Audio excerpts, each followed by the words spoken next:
بيبدأ الفيلم بكاتب روايات مشهور جدا في أمريكا اسمه جيك، وبيكون في طريقه لحفلة توقيع الرواية بتاعته. وبنلاحظ إن جيك محبوب جدا من كل الناس، وده اللي بيخلي كل الناس عايزاه يوقع ليهم على الرواية. وبعد ما بيخلص حفلة توقيع بيرجع جيك على البيت، وبنشوف إن هو عايش حياته لوحده، وده من وقت طويل جدا لأن هو ما بيتكلمش مع أبوه وأمه خالص بسبب موت اخوه الكبير واللي اسمه بنجامين. وبنرجع بعد كده بالزمن لسنة 87 وتحديدا يوم الكريسماس، وبنشوف بنجامين وهو بيحاول يعلق الزينة بتاعة الكريسماس على الشجرة. وفي الوقت ده بيكون في عاصفة ثلجية في المدينة، وده اللي بيخلي اغصان الشجرة بتتزحلق، ولكن بنجامين مش بيهتم وبيصر ان هو يطلع على الشجرة ويعلق الزينة بنفسه. لكنه اول ما بيدوس على غصن الشجرة بيتكسر، وبيقع بنجامين من على الشجرة وبيموت للأسف. وبيفضل ابوه بعد كده شايل ذنب موته لان هو ما منعوش يطلع على الشجرة، فبيقرر ان هو يبعد عن جيك وامه ويعيش في مكان لوحده. وبعد فترة بيقرر جيك ان هو كمان يبعد عن امه ويبدأ حياته من اول وجديد، ويحاول يتأقلم على موت اخوه. ومن وقتها هو ما بيكلمش لا ابوه ولا امه. وبنرجع للوقت الحاضر تاني، وبنشوف جيك وهو قاعد في البيت مع الكلبة بتاعته واللي اسمها ايفا.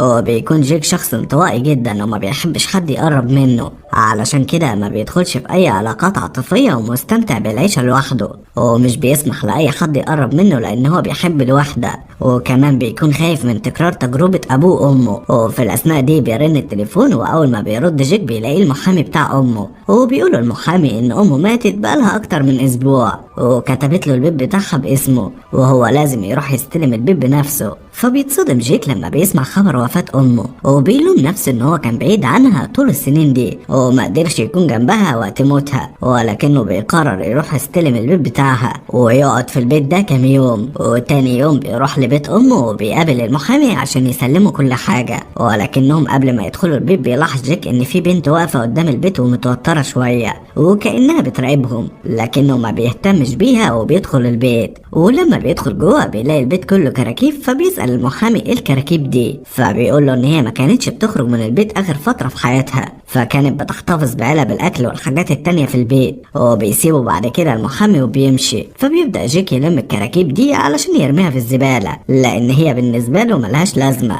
ولكنه بيلاحظ ان البنت اللي بتراقب البيت لسه موجودة، لكنه برضه مش بيهتم بيها. واخر اليوم بيقابل جارته اللي اسمها إيلي وبيسلم عليها لانه ما شافهاش من سنين، وبيقول لها ان هو هيجي تاني بكرة. وتاني يوم بيروح جيك لبيت امه وبيبدأ يلم الكراكيب، وبيلاحظ ان نفس البنت واقفة قدام البيت بتراقبه، لكنه برضه ما بيهتمش بيها. وفي الاثناء دي بتزوره إيلي وبتلومه لانه ما حضرش جنازة امه وكان بعيد عنها فترة طويلة جدا. فبيبرر لها جيك ده بان هو كان مشغول جدا، فبتقول له ان ابوه كان موجود في الجنازة وكان عايز يشوفه، لكنه بيتهرب منها وبيغير الموضوع لانه بيكره ابوه ومش عايز يتكلم معاه تاني. فبتسيبه إيلي وبتمشي، وبيخبط الباب مرة تانية، وبتدخل البنت اللي كانت بتراقب البيت وبتعرفه بنفسها. فبتقوله ان اسمها ريتشل، وبتعتذر له ان هي بتراقب البيت، لكنها بتقوله ان هي بتدور على امها. ولما راحت الملجأ قالوا لها ان هي كانت عايشة في البيت ده وكانت شغالة مربية عند ابو جيك وامه. فبيقول لها جيك ان هو مش هيقدر يساعدها لانه هو ما يعرفش امها اصلا. فبتشكره ريتشل وبتمشي، لكنه بيجري وراها تاني وبيقول لها ان جارته إيلي ممكن تساعدها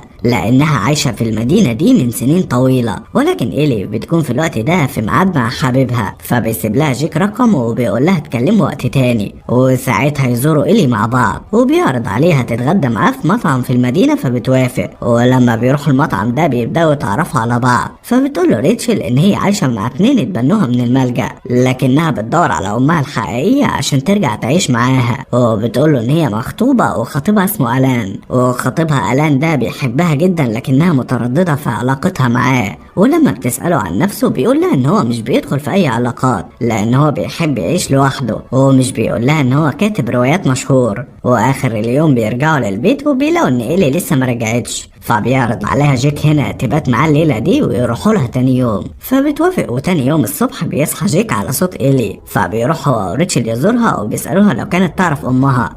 فبتقول لهم إيلي إن أم ريتشل كانت شغالة مربية فعلا عند أبو جيك وأمه، ولكنها ما تعرفش حتى اسمها لأنها مشيت من البيت من فترة طويلة جدا. وبتقول لهم إن الوحيد اللي ممكن يفتكر اسمها هو أبو جيك، ولكن جيك بيتضايق جدا أول ما بيسمع سيرة أبوه وبيرفض إن هو يتكلم معاه مرة تانية أو بيسيبهم وبيرجع البيت. فبتقوم ريتشل هي كمان وبتقرر إن هي هتروح تزور أبو جيك عشان تعرف منه مكان أمها، وبتعرض على جيك إن هو يروح معاها وبتقول له إن هو لو ما جاش معاها هتروح لوحدها. فبيقرر جيك إن هو يروح معاها ويتكلم مع أبوه لآخر مرة. وفي طريقهم بتقول له ريتشل إن هي عملت عنه بحث على الإنترنت وعرفت إن هو كاتب روايات مشهور. فبيقول لها جيك إن هو ما قالهاش لأنه مش بيحب يتباهى بنجاحه. وبيقفوا بعد كده ببنزين على الطريق عشان جيك يحط بنزين في العربية، وبيطلب في الوقت ده من ريتشل إن هي تديله المحفظة بتاعته من الشنطة. ولما بتفتح ريتشل الشنطة بيقع منها نوتة صغيرة على الأرض، فبتوطي عشان تجيب النوتة دي، ولما بتفتحها بتكتشف ان هي يوميات. ولما بتبدأ تقراها بتكتشف ان هي يوميات امها، وبتعرف اخيرا ان امها كان اسمها نويل. فبتتصدم ريتشل لكنها بتكون مبسوطة جدا لانها قدرت اخيرا تعرف اسم امها. وبتسأل جيك عن النوتة دي فبيقول لها ان هو لقاها في الكراكيب بتاعت امه لكنه ما يعرفش هي بتاعت ايه. فبتقوله ان هي قرتها واكتشفت ان هي يوميات امها، وبتحكي له عن اللي قرته فيها، وبتكون متأثرة وهي بتحكي له جدا عن اللي قرته. فبيحاول جيك ان هو يهاون عليها وبيمسك ايديها وبيقول لها ان هو هيفضل جنبها وهيساعدها توصل لامها. وبعدها بيقفوا في مدينة على الطريق عشان يرتاحوا، وبيروحوا المطعم المدينة عشان ياكلوا.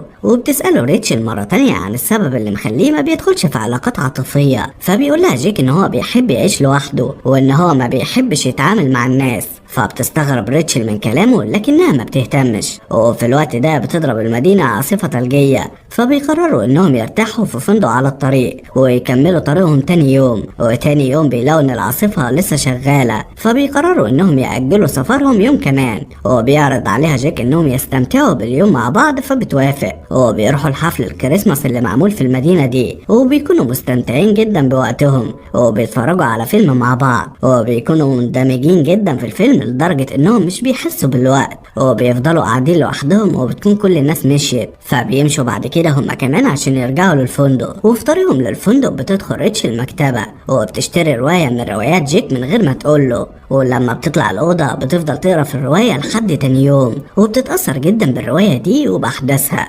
وتاني يوم وهما بيتحركوا بتقول له ريتشل ان هي قرت رواية ليه واكتشفت ان هو موهوب جدا. فبيضحكوا هما الاتنين على الموضوع. وهما في الطريق بتكمل ريتشل قراية في اليوميات بتاع امها. وفي الوقت ده بنرجع للزمن لليوم اللي قررت فيه نويل امها تكتب يومياتها، وبنشوفها وهي حزينة لانها هتسيب بنتها في ملجأ ايتام، لكنها بتكون مضطرة في الوقت ده تعمل كده لانها مش هتقدر تصرف عليها، خصوصا ان ابوها وامها طردوها من البيت بعد ما عرفوا ان هي حامل. فقررت ان هي تسيب بنتها في دار ايتام وتشتغل مربية في بيت عيلة جيك. وبنرجع للوقت الحاضر وبنشوف ريتشل وهي متأثرة باليوميات بتاعت امها وصعبان عليها امها لانها واجهت صعوبات كتير في حياتها، لكنها في نفس الوقت متضايقة منها جدا لانها اتخلت عنها وسابتها في دار ايتام. فبيقف جيك على جنب الطريق وبيحاول ان هو يهدي ريتشل لانها بتكون منهارة جدا، وبيقول لها ان امها اكيد كانت بتحبها لكن سابتها في دار الايتام لانها خايفة عليها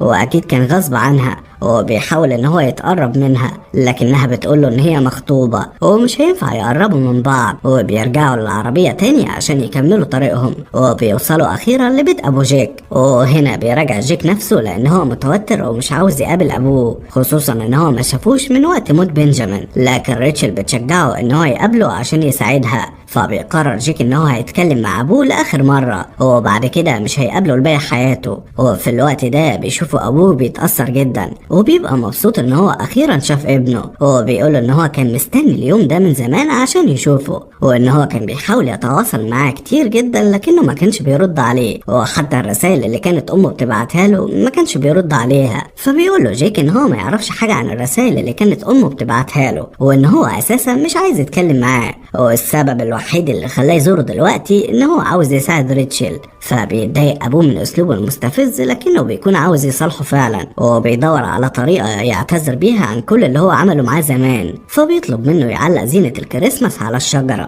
وبيساعده في ده. واخر اليوم بيتجمعوا على الاكل وبيقول لهم ابو جيك ان هو عمل لهم الاكلة المخصوصة بتاعته، وبيقول لريتشل ان امها كانت شغالة مربية في البيت عندهم، ولكنها في يوم من الايام قررت تمشي وتبدأ حياتها من اول وجديد بعيد عنهم، ومن وقتها هو ما يعرفش عنها اي حاجة. لكنه في الوقت ده بيفتكر ان هي بعتت له رسالة من كذا سنة، وفي الرسالة دي مكتوب انها اتجوزت وعايشة مع جوزها واللي اسمه هايدن، فبتشكره ريتشل على مساعدته ليها وبيودعوه عشان يمشي. فبيقول لهم ان هم لايقين على بعض، لكن جيك بيقول له انهم مش في علاقة اصلا وان ريتشل مخطوبة، وبيقول له ان هو هيتصل بيه مرة تانية، وبيقول له ان هو قابل اعتذاره. فبيتأثر ابوه جدا وبيفرح لانه اخيرا هيرجع يتكلم مع ابنه مرة تانية بعد اكتر من 30 سنة مش بيتكلم معاه. فبيودعوا جيك وبيمشي هو وريتشل وبيرجعوا للفندق، وفي الطريق بتكمل ريتشل قراية اليوميات بتاع امها، وبتكتشف ان هي كانت فعلا بتحبها وكتبت اليوميات دي على امل ان هي تقراها في يوم من الايام وتكتشف قد ايه هي بتحبها. وفي الطريق بيقفوا في مدينة على الطريق عشان يرتاحوا، ولما بيطلعوا الفندق بتقول له ريتشل ان اليوم ده هو عيد ميلادها. فبيقرر جيك ان هو يحتفل بعيد ميلادها في الفندق، وبيطلب تورتايه وبيشغل لها اغاني عشان يحتفلوا، وبيرقصوا مع بعض وبيكونوا مبسوطين جدا وبيكونوا مندمجين في الرقص وبيستمتعوا بوقتهم مع بعض. وبيحاول جيك ان هو يقرب منها لانه بدأ يعجب بيها، فبتوافق ريتشل وبيقضوا الليلة دي مع بعض. ولما بيصحى جيك تاني يوم بيلاقي ان ريتشل سابت له رسالة ومشيت، وبتقول له في الرسالة ان هي مش هتقدر تكون معاه لانها بتدور على الامان، وشايفة ان علاقتهم دي مش هتكون كويسة ومش هتستمر، عشان كده هي قررت تبعد عنه وترجع لخطيبها ألان لان هو بيحبها. فبيتضايق جيك جدا لان هي اتخلت عنه بالسهولة دي، وبيقرر ان هو يدور عليها ويقول لها ان هو بيحبها. وتاني يوم بيروح جيك للمستشفى اللي بتشتغل فيها نويل ام ريتشل وبيعرفها بنفسه، فبتفتكره نويل بسهولة وبتسأله عن سبب زيارته ليها. فبيقول لها ان هو قابل بنتها واللي اسمها ريتشل، وبيقول لها ان هي كانت بتدور عليها بقالها سنين طويلة، واخيرا قدرت توصل له وقرت اليوميات بتاعتها واكتشفت ان هي كانت بتحبها. وبيقول لها ان ريتشل كمان بتحبها، وده اللي خلاها تدور عليها طول السنين اللي فاتت. فبتتأثر نويل بكلامه وبتحس ان هي ظلمت بنتها لما تخلت عنها وهي صغيرة، وبتتمنى في الوقت ده لو تقدر ترجع بالزمن وتعيش مع بنتها وما تسيبهاش في دار الايتام زي ما عملت. فبيقول لها جيك ان هي تقدر تكلمها في اي وقت وكمان تتواصل معاها عشان تعوضها عن الوقت اللي ما كانتش موجودة فيه معاها. فبتقول له يطلب من ريتشل ان هي تتكلم معاها في اي وقت هي عايزاه. فبيوعدها جيك ان هو هيزورها مرة تانية هو وريتشل، وبيسيبها وبيمشي. وتاني يوم بالليل بتكون ريتشل بتحتفل بالكريسماس مع ابوها وامها بالتبني، وبتشكرهم انهم انقذوها من دار الايتام واخدوها عشان تعيش معاهم. وفي الوقت ده بيديها ابوها سلسلة هدية بمناسبة الكريسماس، وبيقول لها ان هو صنعها لها مخصوص. فبتشكر ريتشل على الهدية وبتقوله ان هي اتبسطت جدا بيها. فبيسألها عن خطيبها ألان لان هو ملاحظ ان في مشاكل في علاقتهم، فبتقوله ان في فعلا مشاكل وان هي هتحل المشاكل دي، ولكن في وقت تاني لان هي مش قادرة تتعامل معاه الفترة دي، وبدأت تحس بالملل من علاقتها بيه، وده بسبب بخله لانه ما بيصرفش فلوس خالص وعلى طول بيدور على اي حاجة موفرة، وده مضايقها جدا لانه حتى مش عايز يعمل لها خطوبة في اي مكان عشان ما يصرفش اي فلوس. وفي الوقت ده بيرن عليها جيك لكنها ما بتردش عليه، ولكنه بيفضل يرن عليها ومش بيسكت. فبتقرر ان هي ترد عليه وبتدخل الأوضة عشان ترد، وبتقوله ان هو ما ينفعش يتقرب منها لانها مخطوبة، وبتقوله ما يدورش عليها ولا يحاول يوصل لها لانها هتبدأ حياة جديدة. فبيقول لها جيك ان هو دور عليها فعلا وان هو قدر يوصل لها خلاص، وبيقول لها تبص من الشباك، ولما بتبص من الشباك بتلاقيه واقف قدام البيت مستنيها، وبيطلب منها ان هي تطلع وتقابله لكنها بترفض، وبتقوله ان آلام في طريقه للبيت وهي مش هتقدر تطلع تقابله، ده غير ان هي مش عايزة تدمر خطوبتها بسببه. فبيقول لها جيك هنا ان هو بيحبها وان هي البنت الوحيدة اللي حبها في حياته، وان هو مش عايز يستغنى عنها بسهولة وعاوز يكمل حياته معاها. وبيقول لها ان طول عمره كان وحيد وما كانش بيسمح لحد يقرب منه لحد ما هي ظهرت في حياته، ومن وقتها تأكد ان هي دي اللي هيكمل حياته معاها، عشان كده هو واقع في حبها. وقرر يكمل حياته معاها ووثق فيها، وهو مش بيثق في حد بسهولة ابدا، لكنها بتقوله ان هي مش هتقدر تكون معاه مرة تانية عشان هي مرتبطة بخطيبها الان، وبتقوله كمان ان هي مش بتحبه. فبيفقد جاك الامل ان علاقتهم تكمل او حتى يكون في بينهم اي علاقة، وبيقرر ان هو يسيبها ويمشي ويبدأ حياته من اول وجديد بعيد عنها، ولكنه بيفضل حزين طول الوقت لان هو كان فعلا بيحبها وبيتمنى ان هي تكمل معاه ويتجوزه، لكنها قررت فجأة تستغنى عنه وترجع لحياتها. فقرر هو كمان يكمل حياته، وبيلم كل ممتلكاته اللي في بيت امه، وبيقرر ان هو يرجع لبيته مرة تانية عشان يعيش هناك ويرجع لحياته الطبيعية. في الوقت ده بتخبط عليه إيلي وبتديله هدية الكريسماس، وبتكون عبارة عن رسمة رسمتها للبيت. فبيشكرها جاك على الهدية وبيقول ان هو هيمشي، فبتسأله عن اللي حصل بينه وبين ريتشل، فبيقول لها ان علاقتهم ما نجحتش حتى بعد محاولاته في ان هو يحافظ عليها، وبيقول لها ان هي قررت تستغنى عنه وده مخليه حزين لان هو بيحبها، لكنها بتحاول تهون عليه وبتقول له ان هو هيلاقي حبيبة عمره في يوم من الايام وهيقدر يبني معاها حياة سعيدة. فبيشكرها جاك وبيسيبها وبيمشي، وبيجهز العربية بتاعته عشان يرجع للبيت. وفي الأثناء دي بيسمع صوت نباح إيفا وكأنها بتشد انتباهه لحاجة، ولما بيبص على المكان اللي بتنبح عليه إيفا بيلاقي ريتشل واقفة قدامه، فبيفهم هنا إن هي قررت ترجع له أخيرا وتعترف بحبها ليه، وده بعد ما سابت خطيبها ألان، وبتقوله إن هي حبته من أول ما شافته وإن هي كانت بتفكر في علاقتهم من أول ما شافته، لكنها كانت خايفة إن علاقتهم دي ما تنجحش لأنها بتخاف من إن هي تجرب حاجات جديدة، لأن هي معقدة من ساعة ما أمها سابتها في الملجأ زمان، وكانت بتظن ان امها تخلت عنها، ولكنها مطمنه له وقررت ان هي ترتبط بيه، وبيبداوا من اللحظه دي حياتهم مع بعض، وبيخلص الفيلم.